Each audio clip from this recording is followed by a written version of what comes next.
Working at Dollar Tree had always been peaceful for me, organizing shelves, helping customers, and making sure everything was in order before closing time. But there's one aisle in the back that almost no one uses, filled with forgotten products like dusty decorative candles, cracked picture frames, and other items that seem to have been abandoned for years. That night, as I was reorganizing some of those shelves, I heard low voices coming from the aisle. It was strange because that part of the store is usually completely deserted during the night shift. Curious, I approached quietly, trying not to make a sound. When I got close enough, I saw two men standing side by side, silently examining something. One of them was holding a box of giant black trash bags, while the other carried a cheap gardening shovel that only cost $1. They seemed calm, almost indifferent, but there was something in the air that made me uneasy. It wasn't just the fact that they were in the most forgotten aisle of the store, it was as if they were there for a specific reason, something beyond buying random items. I decided to approach and ask if they needed help with anything. "Can I help you?" I said, trying to sound casual. But they simply ignored me, as if I weren't even there. Without saying a word, they put the box of trash bags and the shovel back on the shelf and walked away down the aisle, leaving me alone again. They didn't even glance at me. It was so strange that I decided to check the security footage later, just to be sure I wasn't imagining things. When I reviewed the security footage after closing the store, I noticed something that sent chills down my spine. In the footage, the aisle where the men had been appeared completely empty, except for them. There was no one else there, not even me, despite being absolutely certain that I had been standing just a few feet away while they examined the items. But what really creeped me out was what I saw next. Instead of putting the items back on the shelf, as I thought they had done, they were carrying something heavy wrapped in one of the black trash bags. It looked like a body. My heart raced as I replayed the scene over and over, trying to understand what the hell was going on. How was this possible? I had been there the whole time, but in the footage, it was as if I didn't exist. I tried to convince myself that maybe it was some kind of technical issue with the cameras or a glitch in the recording. But the more I thought about it, the more that feeling of unease grew inside me. The men acted with an eerie calmness, as if they knew exactly what they were doing, and as if they were completely certain no one would question them. I went back to the aisle to see if I could find anything out of place, but everything seemed normal. The dusty candles, the cracked frames, the giant trash bags still on the shelf. Except for one thing, there were marks on the floor, as if something heavy had been dragged toward the back exit. Now, all I could think about was, had I witnessed something far worse than I imagined? I decided to investigate further.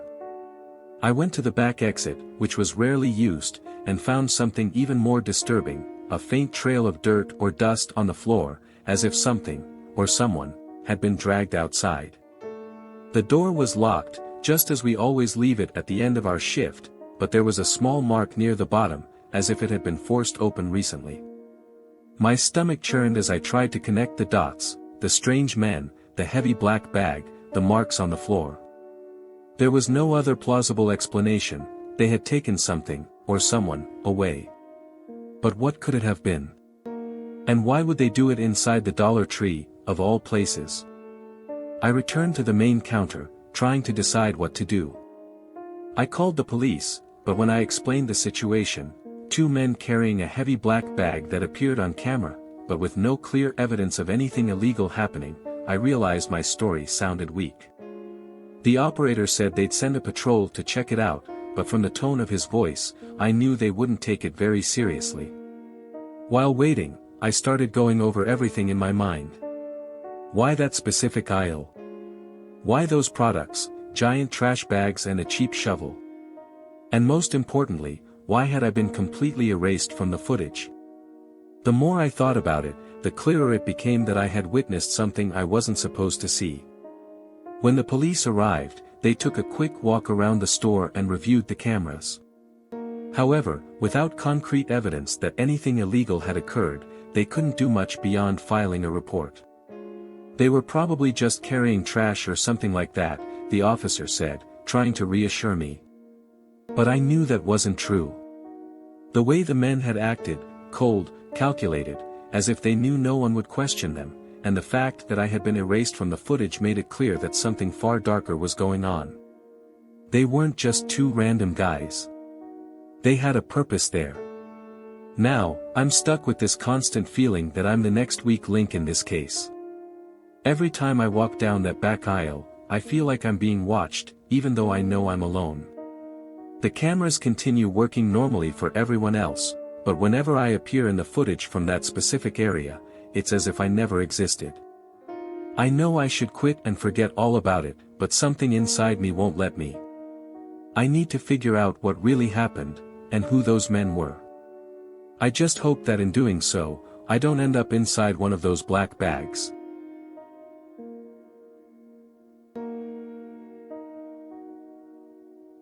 The manager warned me at the start of my shift that I needed to highlight a special promotion that night. Everything in the kitchenware section was 50% off. It seemed strange from the beginning. After all, who goes out at midnight to buy can openers or plastic knives? That section was one of the least busy in the store, almost always ignored by customers. But orders are orders, so I did my part, organizing the items on display and putting up eye-catching signs that read 50% OFF. At first, I thought the promotion would be just another thing no one would notice. That's when the customers started showing up. They came in one by one, spaced out by short intervals, but they all had something in common. They bought exactly the same 3 items: a thick rope, a cheap disposable blade, and industrial duct tape. They didn't talk to each other, but there was something about the way they exchanged glances while passing through the checkout that made me uneasy. It was as if they shared some kind of silent understanding, something I had no idea how to interpret. When the last customer of the night reached the counter, I couldn't resist and asked, "Why are so many people buying these same things tonight?" He stared at me for a moment before giving me an enigmatic smile and responding, "Because it's cheap and it works." His voice had a cold tone that sent chills down my spine. Before I could ask anything else, he paid and left without saying another word. That answer left me unsettled for the rest of my shift. Because it's cheap and it works. What exactly worked? And why were those specific items so popular that night? I tried to convince myself I was overthinking it, that maybe it was just a coincidence or even some weird prank between people I didn't know. But something about the customers' behavior, the way they avoided prolonged eye contact, how they seemed anxious to leave the store as soon as they paid, told me something was wrong. When it was finally time to close the register and start cleaning the store, I decided to take one last look at the kitchenware section before leaving. That's when I noticed something that made my blood run cold. On the floor, next to the shelves where the ropes, disposable blades, and duct tape were displayed, there were dark marks I hadn't noticed before. I leaned in for a closer look and felt a tightening in my chest. They were dried bloodstains. They weren't large, but they were scattered in specific spots, as if someone had tried to clean them quickly and failed. My hands began to tremble as I stood up, trying to decide what to do.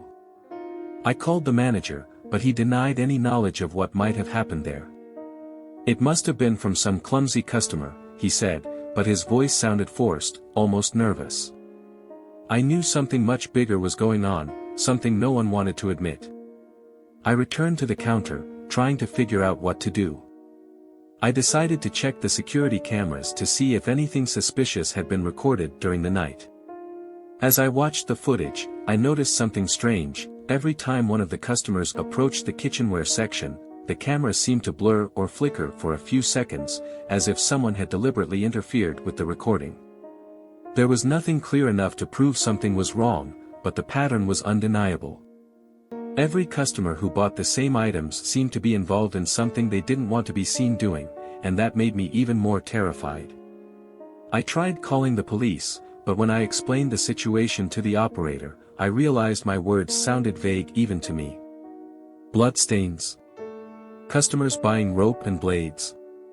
"That's not enough to open an investigation," he said, almost impatiently. I hung up frustrated, knowing I was on my own. When I returned to the store the next morning, the kitchenware section was immaculately clean, with no trace of the bloodstains. But something new had been added to the shelf, a small handwritten note, almost imperceptible, that simply read, "Don't ask again." Now, every time I look at that section, I feel like I'm being watched, and I know I did something I wasn't supposed to do. That note changed everything. It was like a silent warning, but clear enough to make me understand I had crossed an invisible line. It wasn't just about the strange purchases or the bloodstains anymore, now I knew I was being watched. Every customer who walked into the store seemed to look at me differently, as if they knew I had asked too many questions. Even the manager started acting strangely, avoiding talking to me about anything outside basic work tasks. I couldn't get those words out of my head, "Don't ask again." But how could I just ignore something so disturbing? Now, I'm stuck in this situation, trying to decide what to do. If I tell anyone, I risk being seen as crazy, or worse, attracting unwanted attention. But if I stay quiet, I know I'm letting something terrible continue to happen, maybe right under my nose. The truth is, I can't look at that kitchenware section without feeling a chill down my spine. Every rope, every blade, seems to carry a dark weight that goes beyond what should just be cheap merchandise. Whatever is going on, one thing is certain, I'll never look at a late-night promotion the same way again.